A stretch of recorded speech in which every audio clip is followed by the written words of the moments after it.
Tak kuat di jalan menanjak saat melintas di jembatan di Medan Deli, truk kontainer pengangkut pupuk mundur dan menabrak 3 kendaraan roda 4.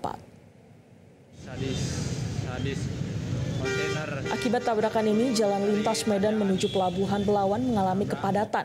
Akibat truk ini tidak kuat melaju di jalan menanjak. Kanit Lantas Polsek Medan Labuhan AKP Dayat mengatakan tidak ada korban jiwa dalam kejadian ini. Namun petugas kepolisian dari Satuan Lalu Lintas Polsek Medan Labuhan telah mengamankan sopir untuk dimintai keterangan sementara truk ikut disita.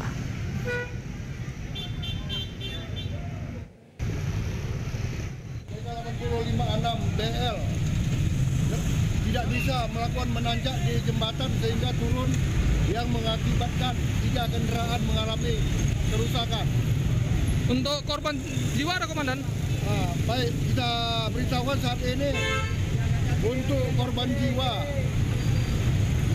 tidak ditemukan, tidak ada. Jelajahi cara baru mendapatkan informasi. Download Metro TV Extend sekarang.